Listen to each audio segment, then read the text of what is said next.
নমস্কার। কিছুদিন বাদে আপনাদের সাথে একটু কথা বলতে গল্প করতে বসলাম। দেখুন, আমরা কেউ কাজে কর্মে, কেউ প্রয়োজনে, কারো ভালো লাগে, কারো মধ্যে মধ্যে আমরা সবাই হাঁটছি। আবার আজকে চারিদিকে চেয়ে দেখবেন, আমরা যখন নিজের মনটা অস্থির হয়ে পড়ে, যখন চারিদিকে যে ঘটনাগুলো ঘটছে তার সম্বন্ধে যখন মানুষ প্রতিবাদ করে, তখনও সে হাঁটছে। তো এই হাঁটাহাঁটি করাটা আমাদের যেন একটা স্বাভাবিক স্বভাবসিদ্ধ কাজ। একটু খেয়াল করে দেখুন তো, যে আমরা যারা পৃথিবীর বুকে আমরাও তো একটা জীবজন্তুর মতো। এই যে জীবজন্তু যে হাঁটছে, আমাদের সঙ্গে অন্য 5টা জীবজন্তুর তফাৎ কি? তারাও তো চলাফেরা করে, আমরাও করি। আমাদের তফাৎ কি? আমরা চতুষ্পদ থেকে আমরা দ্বিপদ হয়েছি। আমরা তো 4 পায়ে হাঁটছি না, 2 পায়ে হাঁটছি। আর দ্বিতীয়ত হচ্ছে, আমরা তো হরিজন্টাল নেই, আমরা ভার্টিক্যাল, আমরা খাড়া হয়ে হাঁটছি। তাহলে ইভলিউশন বা মানুষের বিবর্তনের সঙ্গে সঙ্গে যে দুটো জিনিস হলো, প্রথমত হলো মানুষ খাড়া হয়ে দাঁড়াতে শিখল।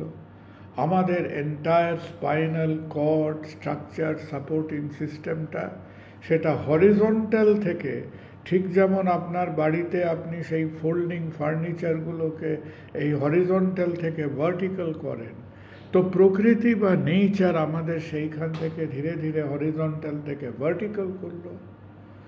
প্রকৃতি আমাদের আগে অবধি বেশিরভাগ যাদের তৈরি করেছিল, আমাদের যাদের বলা হয় আমাদের পিতামহ, আমাদের অ্যানসেস্টার্স, যারা গাছ থেকে ঝুলতো, যারা বাঁদর, সেই ডারউইনিয়ান প্রিন্সিপালে তারা বেশিরভাগ 2 হাত 2 পা ব্যবহার করে। ম্যামেলিয়ান কিংডমের বাঘ, ভালুক, গরু, ভেড়া সবাই 4টে পা ব্যবহার করছে, 4টে লিম্ব ব্যবহার করছে। আমরা মাত্র ইরেক্ট হয়েছি, আমরা 2টো লিম্ব ব্যবহার করছি। কারণ আমাদের বাকি 2টো লিম্বকে, আমাদের এই হাত 2টোকে আলাদা করে রাখা হয়েছে চলাফেরার করার জন্যে নয়, সেটা গ্রাস্প করতে, একটা জিনিসকে ধরতে। আমাদের ক্ষেত্রে আমরা হাতকে ব্যবহার করছি ধরতে, স্পর্শ করতে, লিখতে, এক্সপ্রেস করতে। তাহলে হাঁটাহাঁটিটা যখন আমরা ভাববো, আমাদের ভাবতে হবে যে with evolution and with time আমরা আমাদের হাঁটাটা আর বাকি সবার হাঁটার মধ্যে আমাদের বুঝতে হবে যে আমাদের স্ট্রাকচারাল তফাৎটা কোথায়। আমরা কেন হাঁটি বলুন তো? হাঁটিটা কেন? আমরা যদি না হাঁটতাম, এক জায়গায় থাকতাম। যে কোনো জীবজন্তু হাঁটে 2টো কারণে। একটা হলো তাকে বিভিন্ন জায়গা থেকে বিভিন্ন জায়গায় গিয়ে তার খাবার দাবার জোগাড় করতে হয়েছিল, তাকে বেঁচে থাকতে হয়েছিল। তাহলে আমরা প্রথম দিকে হাঁটছিলাম ফর সারভাইভাল। আমাদের এক জায়গা থেকে আরেক জায়গায় যেতে হবে। এক জায়গার আমার যদি ফল মূল, ছোট ছোট জন্তু জানোয়ার যেটা আমরা কুড়িয়ে বাড়িয়ে খেতাম, সেটা পুড়িয়ে গেলে অন্য জায়গায় যেতে হবে। আর দ্বিতীয় যে কারণে আমাদের হাঁটতে হবে, সেটা হচ্ছে আমার শত্রুপক্ষ যারা কিনা আমাকে আক্রমণ করতে চাইছে, সেলফ প্রোটেক্ট করতে গেলে, নিজেকে বাঁচাতে গেলে আমাকে হাঁটতে হবে, ছুটতে হবে, লুকোতে হবে। তাহলে মুভমেন্ট ছিল ফর সারভাইভাল, নিজের খাবার দাবার জোগাড় করার জন্য, নিজেকে বাঁচিয়ে রাখার জন্য। এই যে আমরা 1 লক্ষ বছরের ওপর পৃথিবীতে থেকে নিজেদের একটা মডার্ন হিউম্যান বিংয়ে পরিণত করেছি, এখন আমরা ভাবছি যে আমরা তো সবাই খুব ব্যস্ত। কেউ আমরা চাকরি করছি, কেউ ব্যবসা করছি, কেউ পড়াশুনো করছি, কেউ আমরা আমাদের বিভিন্ন ঘর সংসারের কাজকর্ম করছি, কেউ আমরা মাঠে ঘাটে কাজ করছি।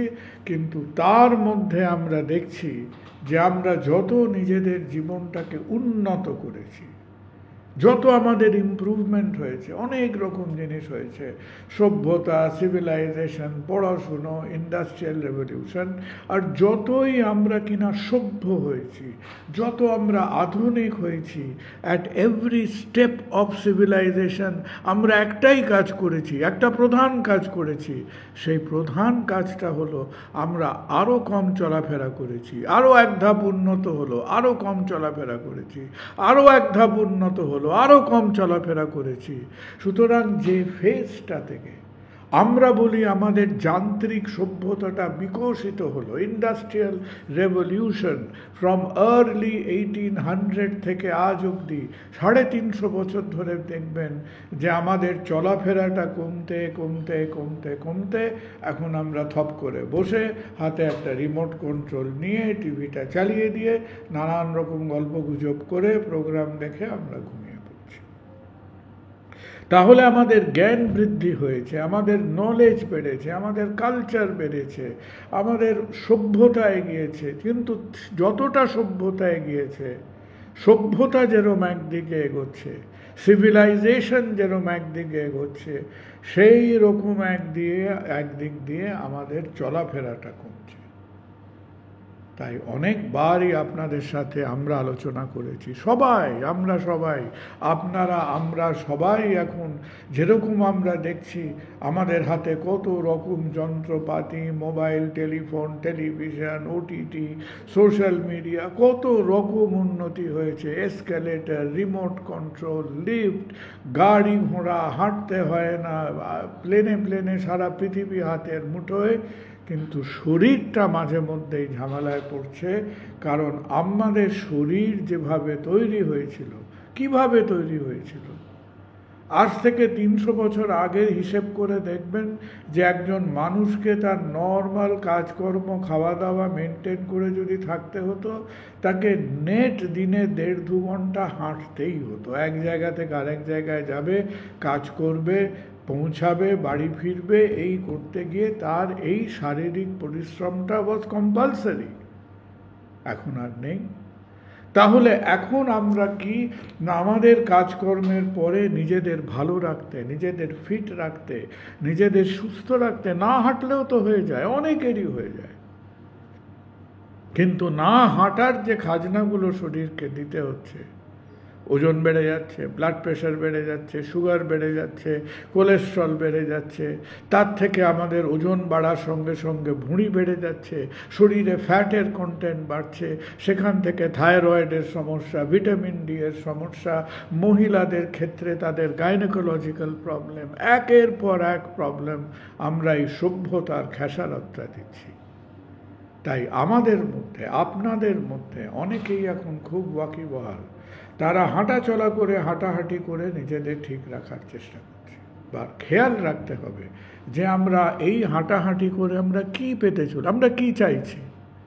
যারা হাঁটছেন এই কারণে যে আমার ওজন ঠিক আছে, আমার হাইট ওয়েট রেশিও বিএমআই ঠিক আছে, আমার শরীরের আর তো 5টা গণ্ডগোল নেই, আমি হাঁটছি খালি নিজেকে সচল রাখতে, ফিট রাখতে, সেটা ভীষণ দরকার। এই শরীরের মধ্যে 207টা হাড় আছে, 42 থেকে 43টা অর্গান সিস্টেম আছে, এত রকম যন্ত্রপাতি, একে তো চালিয়ে রাখতে হবে। মোবিলিটি, শুধু তো বেঁচে থাকলে হবে না, প্রতি বছর আমরা 20 দিন করে বেশি বাঁচি। 2024 থেকে যখন 2025-এ যাবেন, দেখবেন আপনার আয়ু 21 দিন বেড়ে গেছে। তো শুধু কি আয়ুটা সংখ্যায় বাড়লে তো হবে না, শুধু শরীরটাকে চলতে হবে। What is life without mobility?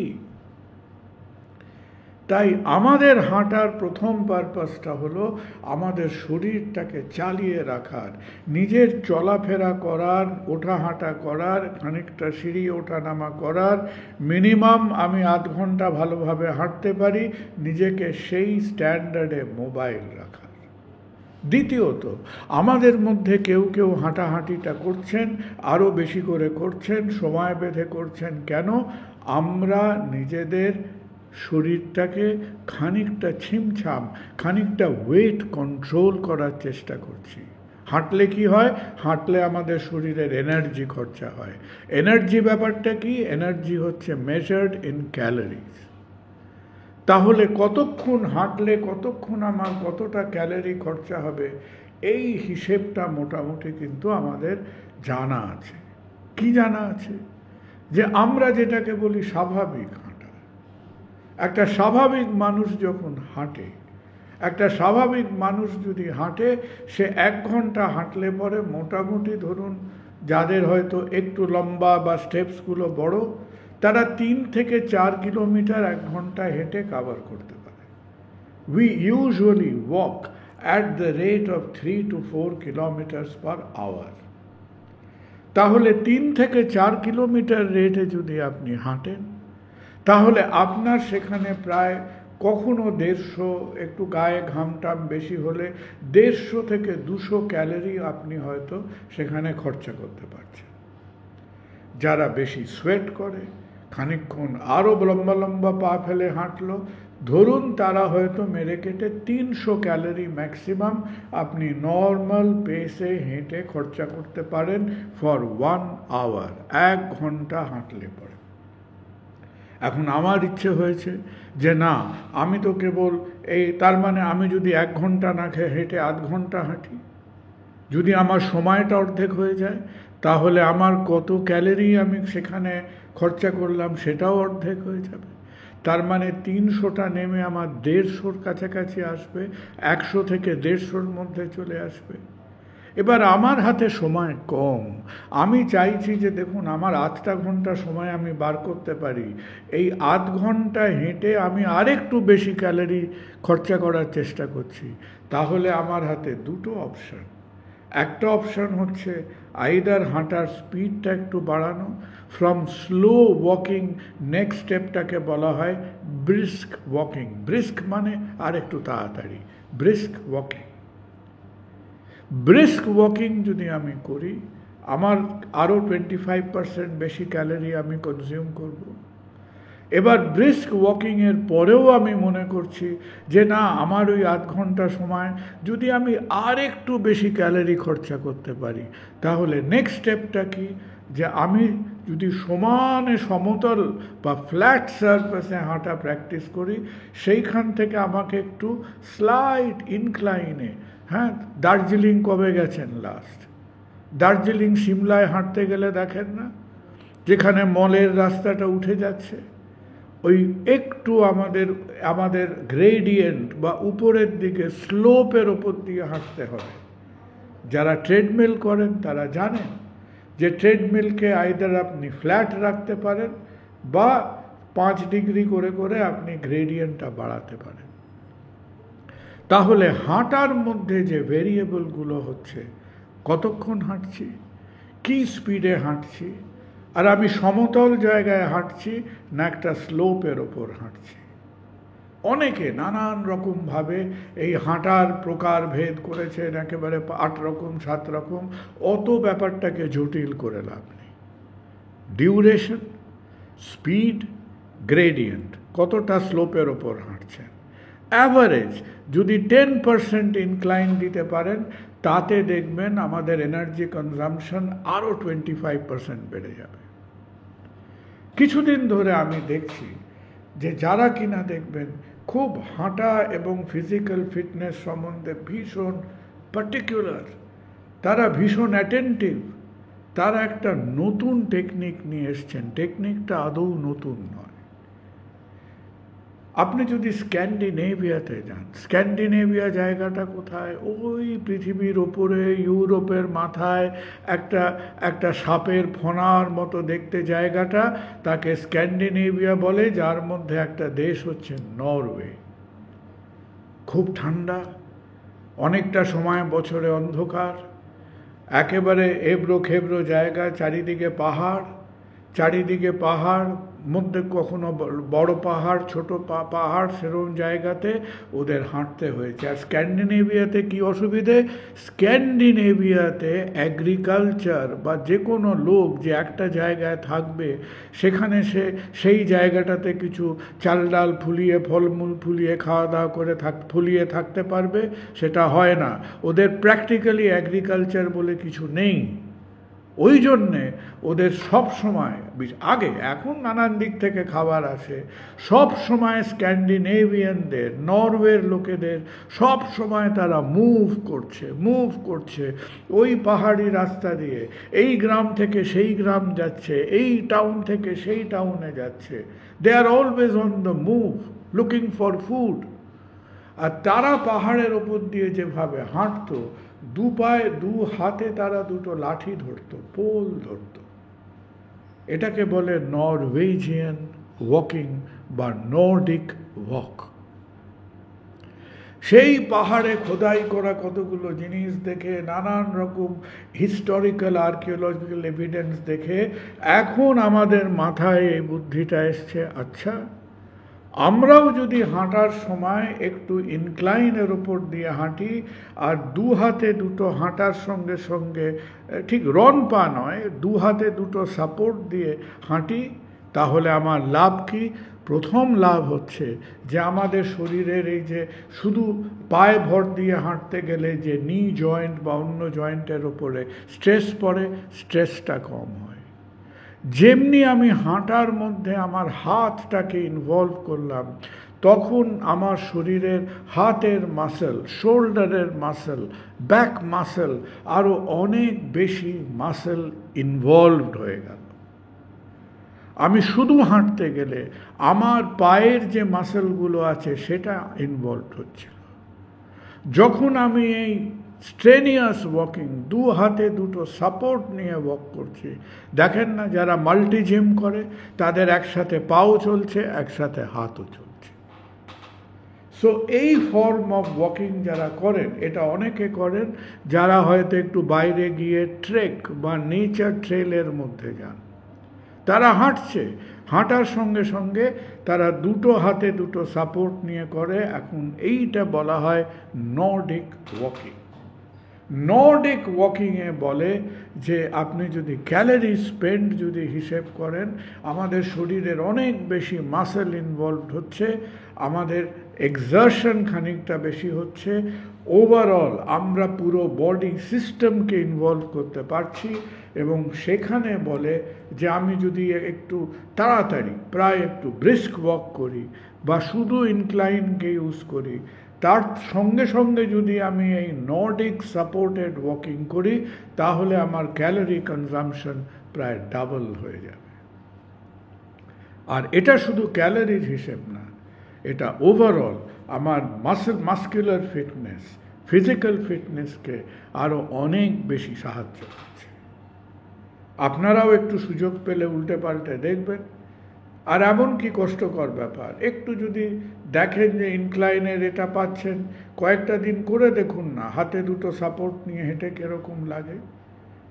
এর থেকেই কিন্তু আমাদের এই যে ফিটনেস ইকুইপমেন্টগুলো এসছে, মাল্টি জিম এটসেট্রা এটসেট্রা, এগুলোই আমাদের অনেক শয়ে বছরকার আগের পুরনো হ্যাবিটগুলোকে নতুনভাবে তারা অ্যাপ্লাই করছে।